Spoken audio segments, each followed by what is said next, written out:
Hello everyone, this is Monica and I heartily welcome to all of you to my YouTube channel that is Subject English. Guys, मैंने आपको present tense बता दिया है। अगर आपने वो वीडियोस नहीं देखे हैं तो आप उन्हें ज़रूर देख लें ताकि आपका टॉपिक अच्छे से क्लियर हो जाए। और यहाँ से मैं पास्ट टेंस स्टार्ट कर रही हूँ। पास्ट टेंस के भी 4 सब टॉपिक्स हैं: past indefinite, past continuous, past perfect and past perfect continuous tense. तो सबसे पहले हम यहाँ पे पास्ट इंडेफिनिट टेंस पढ़ेंगे। So let's move on our topic. Past indefinite tense बहुत इजी है। जैसे कि आपने पास्ट प्रेजेंट इंडेफिनिट टेंस पढ़ा था वैसे ही इसकी पहचान देख लेते हैं, आइडेंटिफिकेशन देख लेते हैं। कोई भी काम जो पास्ट में हुआ रहता है उसको पास्ट इंडेफिनिट टेंस कहते हैं। पास्ट में काम का होना आपका पास्ट इंडेफिनिट टेंस कहलाता है। अब इसकी जो आइडेंटिफिकेशन है वो देखते हैं। पास्ट इंडेफिनिट टेंस को पहचानने के लिए लास्ट में आ है, या है, ई है, ए है, इस तरह के प्रोनाउंसिएशंस आएंगे। और इसके साथ साथ ये है, आ है, था है, ये भी आ सकता है, या था, ई थी, इस तरह के, या फिर ए थे।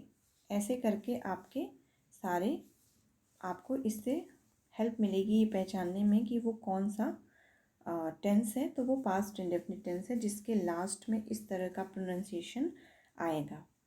इस बात को आपको ध्यान देना है। ये चीज़ें कैसे आएंगी, मैंने आपको बोला पहले ही कि यहाँ मैं आपको रूल बता रही हूँ, लेकिन क्या रूल बता देने से ये चीज़ें समझ में आ जाएंगी? बिल्कुल भी नहीं आएंगी, क्योंकि ये आपको पता है आ है, या है, ई है, ये है। मैं मोस्ट ईजी पोर्शन बता रही हूँ, मोस्ट इजी टेक्निक बता रही हूँ। लेकिन इसके बावजूद आपको वो चीज़ नहीं आएगी जब तक आप इसको अप्लाई नहीं करेंगे, जब तक आप इसको बहुत बार प्रैक्टिस नहीं करेंगे। So many times of practice define your success. I told you a lot. So you must move on the practice path, so that will help you to qualify your exam. I told you many times।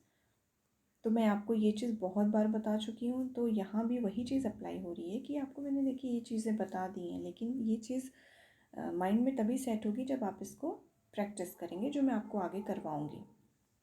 फ़िलहाल आगे देखते हैं, rule देखते हैं। Affirmative sentences. Affirmative sentences आपको पता है एकदम सिंपल होते हैं, उसमें कोई नेगेटिविटी नहीं होती है, स्वीकारात्मक होते हैं, हर चीज़ उसमें एक्सेप्टेबल होती है, एकदम साधारण वाक्य जो बोलते हैं। तो वो हो गए।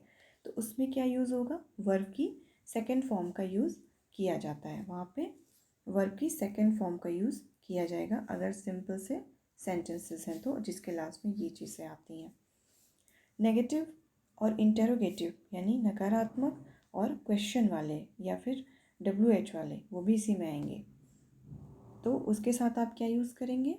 उसके साथ आप डिड का यूज़ करेंगे प्लस वर्ब की फर्स्ट फॉर्म का यूज़ करेंगे, सेकंड फॉर्म का यूज़ नहीं करेंगे। और डिड कहाँ लगता है, इसकी कन्फ्यूज़न भी यहाँ क्लियर हो जा रही है कि जब नेगेटिव रहे, अगर इंटेरोगेटिव रहे, तो ऐसी जगहों पे आप डिड के साथ वर्ब की फर्स्ट फॉर्म का यूज़ करेंगे। एग्जाम्पल देखते हैं। सोहन ने अपनी पुस्तक बेच दी, यानी सोहन ने अपनी बुक बेच दी है। तो अब इस एग्जाम्पल को कैसे सेट करेंगे? सोहन ने अपनी पुस्तक बेच दी है, तो सोहन, देखिए यहाँ पे क्या है, एक सिंपल सा वर्ड है, ये सिंपल सा सेंटेंस है। तो यहाँ पे आप सिंपली बनाएंगे इसको। सोहन सोल्ड, ये वर्ब की सेकंड फॉर्म है। हिज बुक, ये आपका सिंपल हो गया, अफर्मेटिव हो गया। लेकिन अगर नेगेटिव की बात करें, सोहन नॉट आ गया यहाँ पे, तो क्या लगाएंगे? डिड लगाएंगे। और सोल्ड, यहाँ देखिए एक चीज़ रॉन्ग दी हुई है, सॉरी, इसको आपको मैं यहीं पे करेक्शन कर देती हूँ। आई थिंक मैंने यहाँ पे रॉन्ग लिख दिया है। इसको कट करके यहाँ पे हम सेल का यूज़ करेंगे, ठीक है। Did not sell his book, क्योंकि मैंने आपको बताया यहाँ पे सोल्ड, आपको ध्यान देना है, यहाँ पे सोल्ड नहीं होगा। ये मेरी खुद की, मैं शायद करेक्शन करना भूल गई हूँ। तो यहाँ पे सेल का यूज़ होगा, क्योंकि यहाँ डिड लग रहा है और डिड के साथ वर्ब की फर्स्ट फॉर्म का यूज़ होता है। अच्छा हुआ मैंने करेक्शन नहीं किया, इससे मुझे आपको यहाँ एग्जाम्पल प्रैक्टिकली समझाने का मौका मिल गया। तो अब इसी तरह से आपका एग्ज़ाम में सेंटेंस बनता भी है। तो ये कहते हैं जो होता है अच्छे के लिए होता है। तो यहाँ पे ये करेक्शन ना होना एक एग्जाम्पल सेट करता है कि एग्ज़ाम में ऐसे क्वेश्चन बनेंगे, ये मैं आपको यही बता देती हूँ। ऐसे ही क्वेश्चंस आएंगे, ऐसे क्वेश्चंस भी आएंगे जिसमें ऐसे दे देगा कि डिड नॉट रहेगा और आपका ये वर्ब की सेकंड फॉर्म दे देगा। लेकिन आपने तो रूल पढ़ा है, तो आपको डिड के साथ वर्ब की फर्स्ट फॉर्म का यूज़ करना है। तो आप यहाँ पे क्या यूज़ करेंगे, उसको करेक्शन कैसे करेंगे,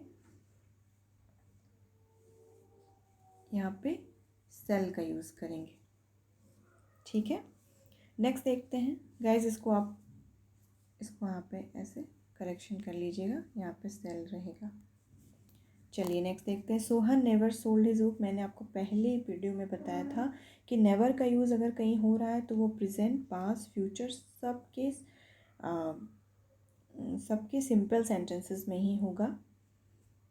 ठीक है, सिंपल सेंटेंसेस यानी अफर्मेटिव वाले में ही होगा, क्योंकि वो अपने आप में ही एक नेगेटिविटी को शो करता है और वो सिंपली ही बनता है। तो उसमें आपको नेवर के साथ नॉट लगाने की ज़रूरत नहीं होती।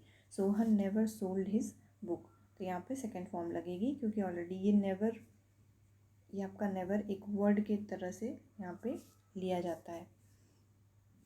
अब यहाँ क्वेश्चन वाले, did Sohan sell his book, did Sohan not sell his book, did Sohan never sell his book.